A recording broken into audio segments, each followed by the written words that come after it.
this discussion this morning. Um, just to give a little background on myself, I'm a proud Eastern North Carolinian raised in Sampson County, so I am your neighbor, just a little bit over. And I love being able to come back home and just talk to students and just be amongst my people. So I got my undergraduate degree at East Carolina University. I always like to, all right, go Pirates. Purple, gold. Yes, sir, I see it.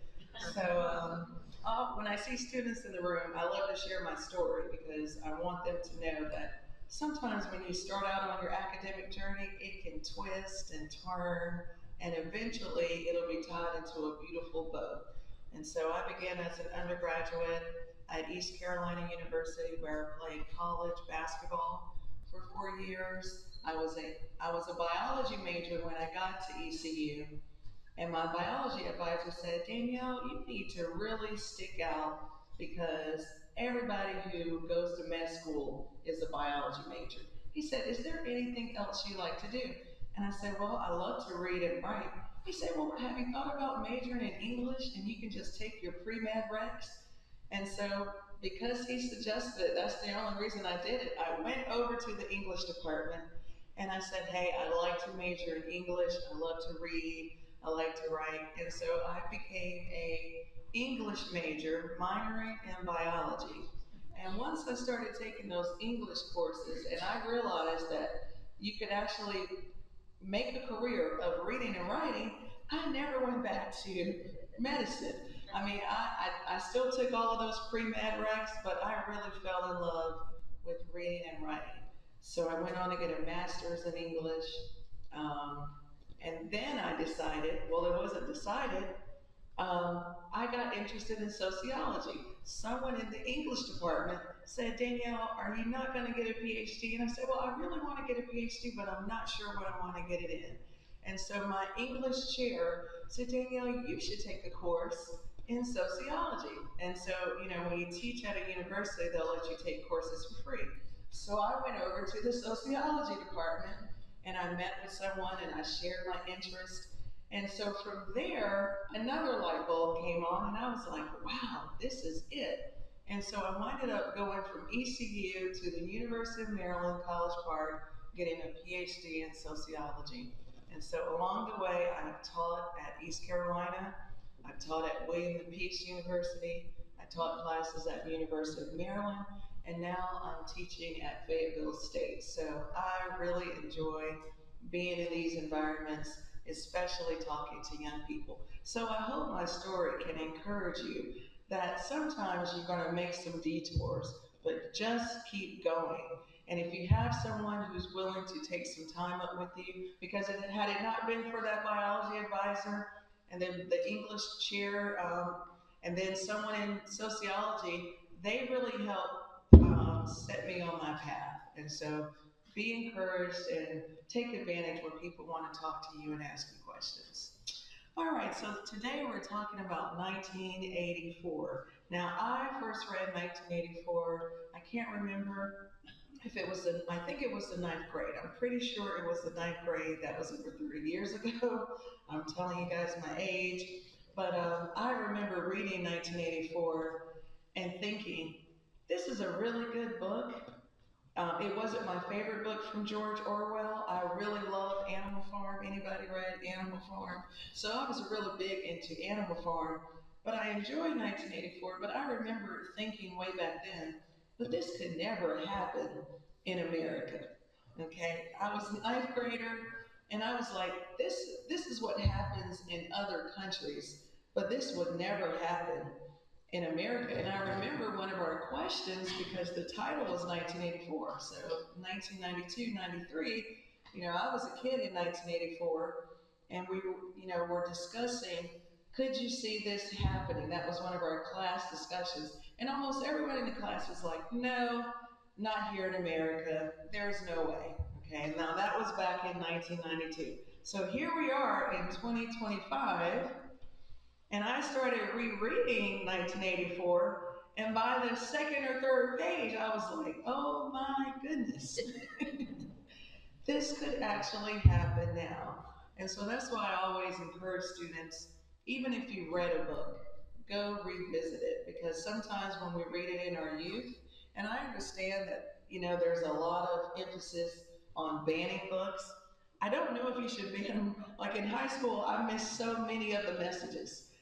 Really, the time to read the books is more when you're an adult and you've had some experience. Unfortunately, when we're adults, we have too much to do to read. I've got three kids and a husband, so between cooking and getting people up and ready for school, it's hard for me to read anymore. But I do think that there's some value in even being able to talk about banned books. So one thing I did a little research, and so just this year, 2025, the state of Iowa tried to ban 1984. So 1984 has been on the banned book list off and on for a while. I think the first time was in 1981. I think in Jacksonville, Florida, a school system tried to ban it, and just recently in 2025, now the judge overruled, but there was an effort to ban 1984. So when you guys think about banning books, what books do you think should, okay, well, first of all, by a show of hands, should any books be banned? Yes or no? If you agree, raise your hand. Okay, now tell me what books do you think should be banned? The Lion King? Oh, Minecraft. Okay, and tell me why.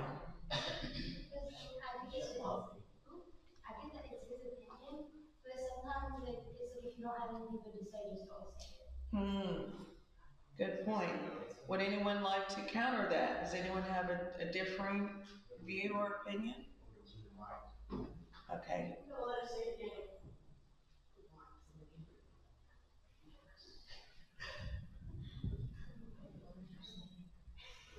So you were saying the book Keep should be. And me, I can't say the name. Mhm. It should be banned because even if it's your opinion, you shouldn't spread your opinion if you don't have anything good to say. Now, do you know? Can you tell us who wrote the book? Hitler. Yes, I just wanted to make sure. She's talking about Hitler's, I think, autobiography to some degree. Hmm. It's crazy because I was literally just talking to Mama last night about reading that book. Because I take a fascination with like the Holocaust, and I want to see like how we all know he's evil, and I want to see like sort of if I could like get a psychological aspect on that, and I just I think it would explain a lot of like I think how he's got what I think is PTSD from the war, and I would just want to like read that, but yeah, that's crazy. And this again is a great example of why we don't have a lot of agreement on book banning because one person can feel very strongly. Adolf Hitler, his autobiography, it should be banned. And then another individual can say, but this is our chance of understanding and learning, from this book. And so this is where the tension is because we have a few people who are going to say ban it and a few people who are going to say no, let's keep it open.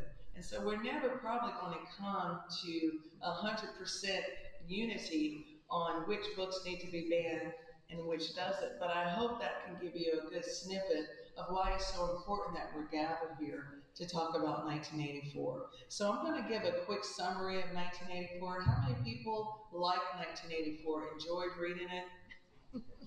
Okay. And how many students feel like, oh yeah, this book should totally be banned just because it's boring? So we didn't put anyone to sleep. Good. So a quick summary of 1984. Now George Orwell, who was born, I want to say 1903 or 1904, was a writer, wrote lots of books, and so he wrote this book about thinking about the future. So the future for him is 1984. And so we meet this character named Winston Smith, who lives in Oceania. Okay, we're not sure how big Oceania is, but we know that it at least covers London, the UK. And so Winston lives here and he works in the Ministry of Truth. And his job at the Ministry of Truth is to distort facts, right? That's all he does every day. He rewrites facts, he rewrites history so that it will be in line with what Big Brother wants us to think. Okay? So, Big Brother is the government, they're controlling everything. And so, Winston's daily life is going to work and he just rewrites the news all the time. Okay, can you guys imagine how interesting and boring that may be? And so, what we find about Winston as he is working, we find that Winston is torn because although he knows that he's distorting the truth, he's not sure what's real and what's fake. So he's having trouble, and we get this as he shares his conscience with us. So he's really trying to distinguish between fake news and real news. Now, let's talk about fake news and real news. How do you guys know when you're reading real news as opposed to fake news? Mm-hmm. It's a first-hand account. Say it a little louder. So it's a first-hand account A first-hand account, okay, by. by someone involved in the event, Okay, so a first-hand account would be considered, or by a reliable source. or a reliable source would be considered real news, okay? And then fake news would be considered. What do you? So if a reliable source writes real news, who writes the fake news? Unreliable sources. Right, you guys are so smart, right? Again, okay, we see another hand up. So we have reliable sources writing real news, unreliable sources writing fake news.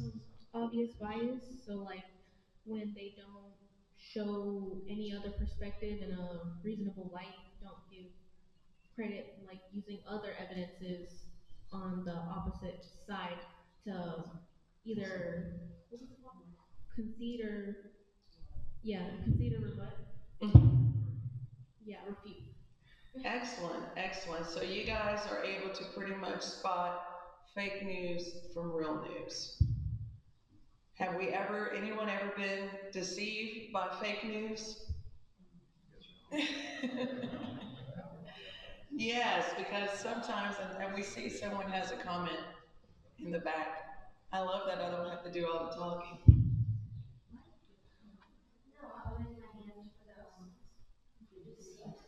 Okay.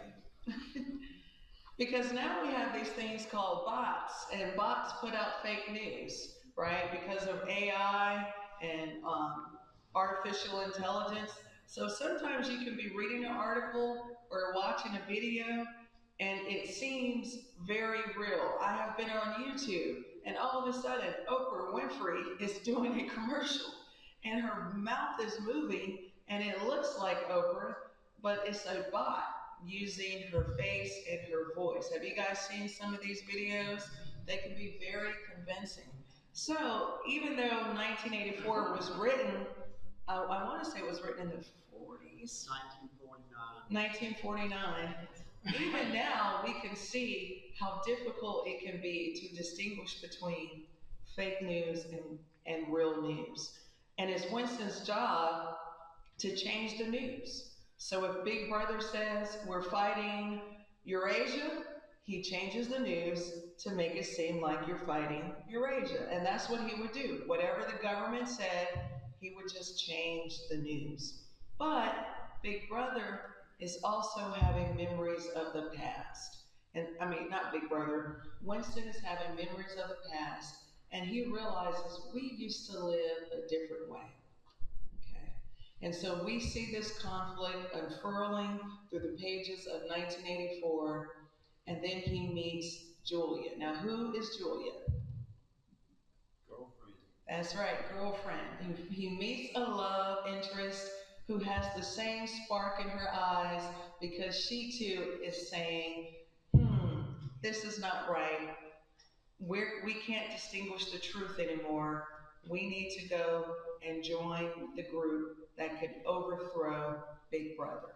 And so, for the second part of the book, we're learning about Julia and Winston and how they are starting to become a part of the underworld, and eventually their goal is to overthrow Big Brother. Now, unfortunately, what happens at the end? They get captured. Okay, so sorry if you haven't read the end. Winston and Julia get captured. There's been secret microphones. They're exposed. Their whole love story comes to an end. And Winston is tortured for many, many days, right? And he is tortured, he's brainwashed, and he actually is put back into society. And this time, he is a devoted, lifelong advocate for Big Brother. And so we leave the story not sure if there's ever going to be a revolution or if truth is going to be restored. Now, that's a really quick summary, but I wanted to just catch everyone up because I know everyone didn't get to read, let's see, how many pages? 298 pages. You may not have gotten to read all the pages, but that's a quick summary. And so we're going to talk about I have some questions, and so I'm just going to pose those out. So, Winston Smith, okay, does anyone remind you of Winston Smith? Winston Smith, who goes to work every day, does what he's told to do. Is he a model citizen? And is that what we're all striving to be, a model citizen? Well, he's not a model citizen because he starts a journal, and that is banned. And he has, his memory of what was there before. He knows that there was a better time, and he knows Big Brother and the party is evil, and the 80 or 90% of the population called the pros are those that have very little, that are like minions, and that life for them is incredibly cruel, and the health system does not support those people at the bottom of the ladder, and so their lifetimes are much shorter. And then the news comes out that they're writing news that says the death rate of babies and whatever has been decreased to this number from something. All of it's fiction. They're trying to make the pros think times are getting better, while they are not. They're getting worse all the time. Exactly. And so I didn't mention the proles, but thank you for mentioning the proles because the proles are very significant in the book. So I want to add on to that idea and the fact that on the surface he may appear like a model citizen because he's doing the job, but he is very keenly aware of what is happening around him. I believe he has a conversation with someone who is changing definitions and removing words from the dictionary. Why do these words exist if we can use like very good to describe, excellent instead? And he is conscious, like that guy's not going to last very much longer. They're going to get rid of him. And so I would even say that in the government he's in, on the surface he appears, but he has that kind of spirit of rebellion within him. But by the end, he becomes exactly what they want him to be, which is completely devoted to them entirely. Now I'm going to push back a little bit. Do you really think it's a spirit of rebellion? Is that the right way to capture what's happening in Winston? I would say there are sparks of it, mostly because he is able to recognize sort of, and sometimes he has moments where like he kind of sits in his bed longer and they're like, hey, stand up, like you need to do your daily exercises. And so he has those kind of like sparks, those moments where he's kind of pushing back, but then he falls in line.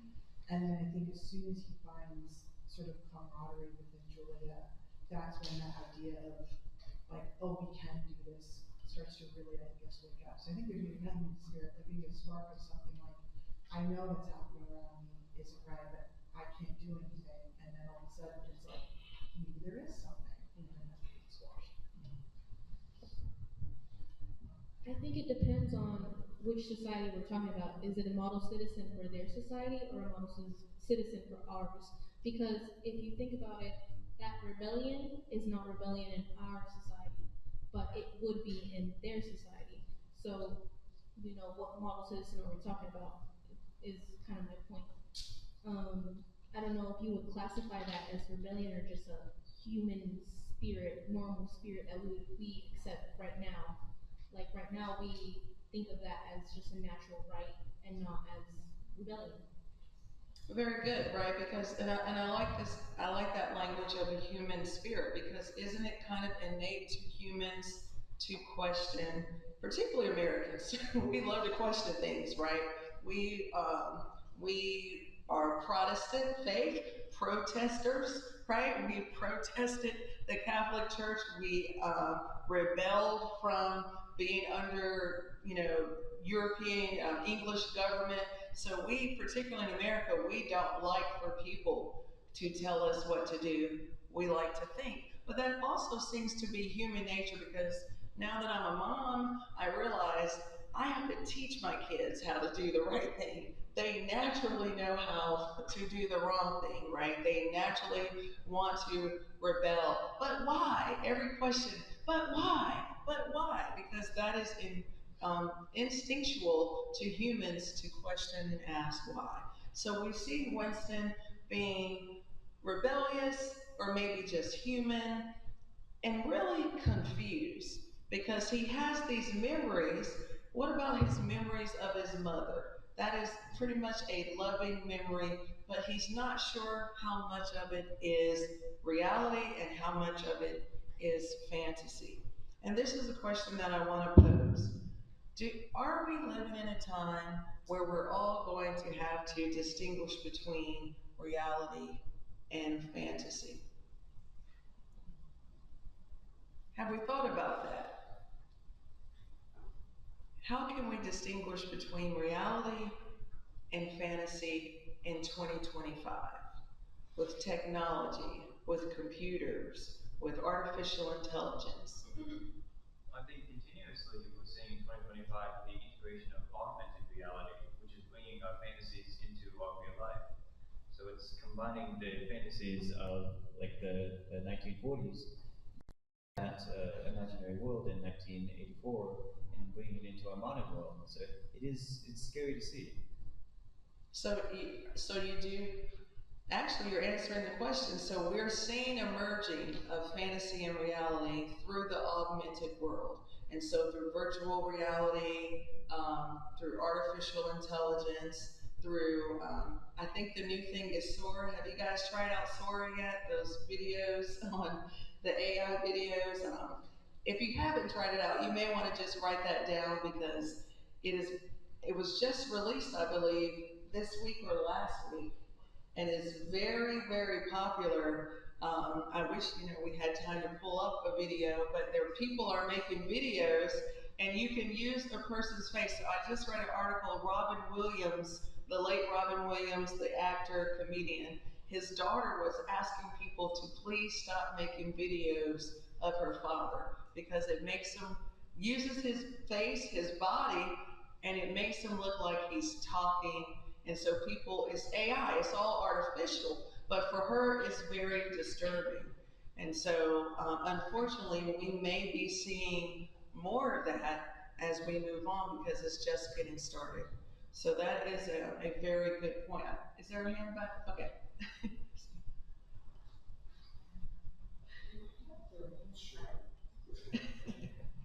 So sorry to do an extension of that. I mean, even more recently, we had the Screen Actors Guild and even the Writers Actors Guild in negotiations because there were concerns because a lot of the studios were proposing that they would scan faces of actors, and we're not talking about the big name actors. We're talking about the extras who make money by the day for whatever time they're spending on set, and then they're back working their waiter jobs or whatever, and they would scan it into the system and then they could just reuse it, but they wouldn't have to compensate them for it, which is why they ended up on strike for as long as they were. Mm-hmm. And with Sora, I've seen videos and I was like, that's fake because I could see the Sora symbol. But without seeing that symbol there, unless you're looking really closely, it's starting to become indistinguishable from like someone's camera thumb, Mm-hmm. which is wild. Mm-hmm. Mm-hmm. Yeah, so, and the name of Sora, for those of you who are taking notes, Sora. And so it was just released, but you can do videos by artificial intelligence, and it is getting very, very sophisticated. And so that is a theme throughout 1984, distinguishing fact from fiction. And for, again, in 1984, for George Orwell, in order to do that, you just had to control the media, right? So they were spending every day eliminating books. There was a lot of burning of books, so it wasn't even banning books. You just eliminated Shakespeare, you eliminated the Greek mythology, like you were just eliminating books and then changing words, new speak. So you were trying to develop a new language, okay, because you had to eliminate words and control words. So that is a major theme in 1984, the control of our words and the control of what we speak, because words are synonymous with what we think, okay? Now, how might we see the controlling of words taking place now in 2025? He is really on it. You have to tell me your major too. Well, I find that your word choice that you use, it often distinguishes you in your social class. Uh, we've been talking about this in English class, where the word choice, the difference between using conjectures and shortened word phrases that typically depicts you as a lower class, and then using higher class language and spelling stuff out and stating a whole word puts you into a higher class. So controlling that language and controlling what words people use will force them to be in that class structure. So if in 1984 it makes the lower class, I forget what you called them, Proles. pearls. If the pearls are forced to speak in a certain way, it will section them off to their society and create an even wider divide. Oh no, that's actually right. We see that happening. Now you say something really interesting, and if there was another hand, please. I don't want to miss anyone. But you talk about word choice and class. And so class is another theme that is embedded in 1984 because we know there is a lot of class consciousness. Why does Winston believe that the proles will be the one to save him? Who are the proles? And what is proles maybe short for? Proletariat. Proletariat. Okay, so if I don't know if you guys have been introduced to different theories and different philosophers, but Karl Marx, the Communist Manifesto, which was written in 1890 something, so very well, a long time ago, hundreds of years ago, and he wrote about the proletariat, the working class, okay, the bourgeoisie and the proletariat. So the proletariat would be the working class, the people who worked in the factories, the people who never quite had enough to make ends meet. So these were people who were essentially living paycheck to paycheck on the lower socioeconomic status ladder. And Winston says, our hope is with the proles. Now, it's really hard to see that in 2025. Is your hope for change going to be with the lowest class of people? Is that how we think in America? Where do our change makers come from? Think of some major change makers throughout history. I see a hand back there. And her hand went up fast, so I'm really excited to see who she's going to talk about. When you think of major change, you would think of like powerful people and making that major change happen. But personally, I think the working class would be the hope in a revolution because without the working class, um, no population would survive. Like in Italy, when the flotilla was passing, Italy shut down the docks until, Italian work dockers shut down the docks until Italy sent a warship to aid the flotilla. Okay, so just because, Italy has a long history when it comes to war, so some of us may be thinking of a different time. Can you share a little bit more about the flotilla in Italy? The flotilla that is bringing aid to Gaza right now. Okay. And so you're saying that Italy would not allow the flotilla to stop on its shores, on its borders, No, the flotilla was passing through Italian water and was under attack from Israel, like drones and stuff. And the dock workers shut down the docks and all imports and exports until Italy would aid the flotilla. Okay, so this is an example of the workers actually showing that they can have some participation in this particular revolution in terms of getting that aid to Gaza, to Palestine. Now, are there any other people come to mind? Who are our change? When you think of a change maker in the United States or around the world, who do you think of? Well, this semester I actually had my first sociology class, and in sociology we discussed the two classes of the rich and wealthy, which is the new rich and the old rich. The old rich, of course, they've had the money, it's typically tied with their family heritage, but the new rich, um, those are these innovators, the bringing in new change, like Mark Zuckerberg, Bill Gates, uh, Jeff Bezos.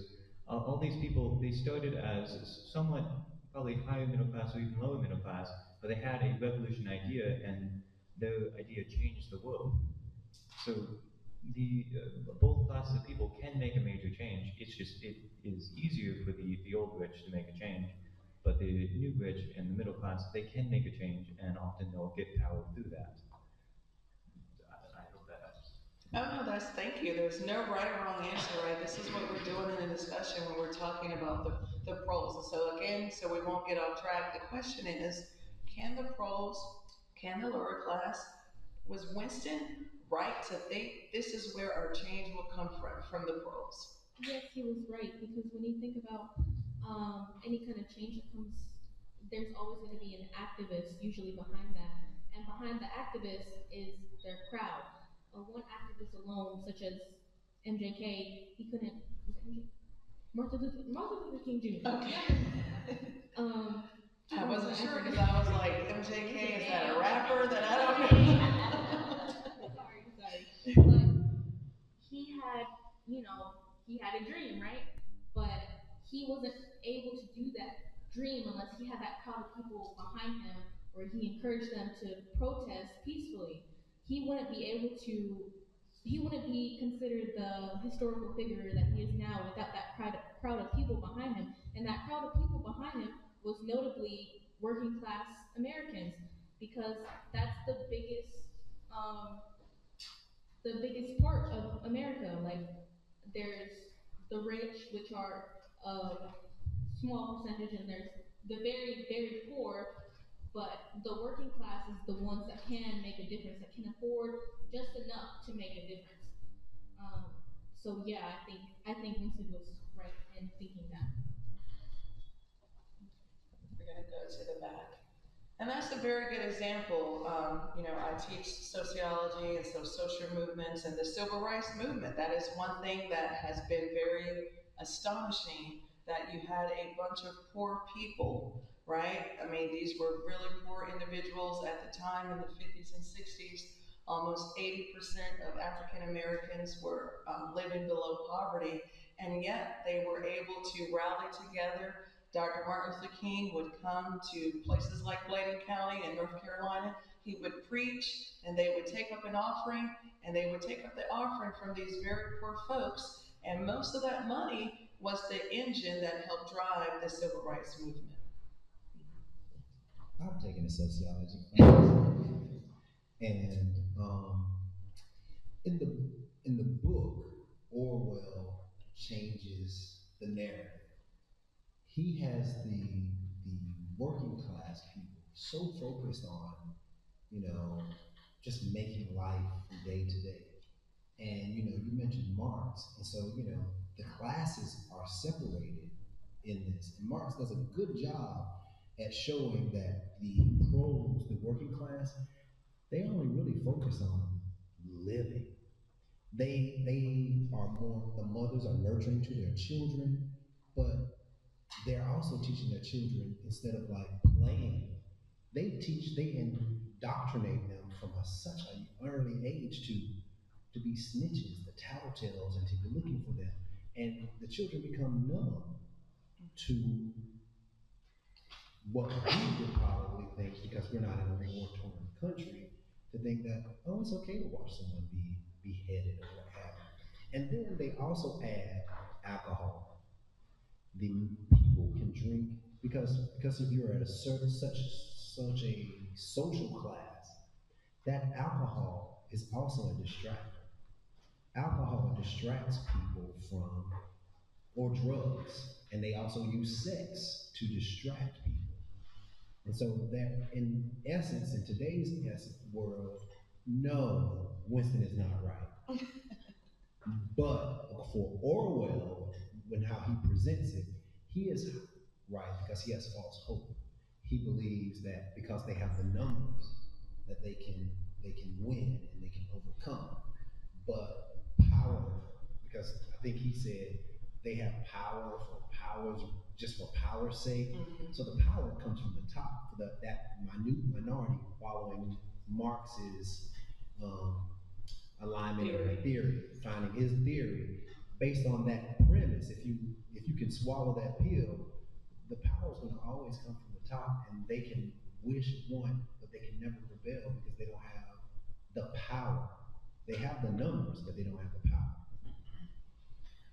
Wow. Okay. And I always tell my students, remember, we're talking about theories. So Marxism is a theory, it is not truth. I always tell my students, these Einstein's theory of relativity has still not been proven true. It is a theory. So we have laws and we have theories. These are theories. I think there was a hand over here, but that is a very good point. The working class, what was the one thing that the pros loved to play? I thought that was interesting that George Orwell wrote that because we still have a large group of people who love to play this game as well. What did the pros like to play? The lottery. They would spend an inordinate amount of time waiting for the lottery, for the numbers to come, even though it was rigged, right? So Big Brother, they would announce winners, and the winners were fake. And I know some of the students have to go to class, and we have to, so I understand that they're going to be leaving. But the pros enjoy the lottery. I would just say that in a foreign society, there are distractions like gambling and alcohol and drugs. But when oppression is battled, I'd say the most likely to stand up to the oppression is the oppressed. And it does take years, but in every revolution we've seen in history, it is eventually the oppressed get tired of it and they do stand up. And even if they are broken down, it's always at least one person that will stand up, and that comes back to the unconquerable human spirit. That's an excellent concluding point. And so I think we're going to have to close on that. And that's an excellent point that regardless of the time frame, if we go on back, right? Because even I always tell my students, even in the Bible, from a historical perspective, Jesus was not someone well known. He came out of nowhere and he turned the world upside down with his ideas and his thoughts. Remember, it was his words that got him in the most trouble. Every time when he was about to be crucified, you said, you said. And so it shows you the power of words.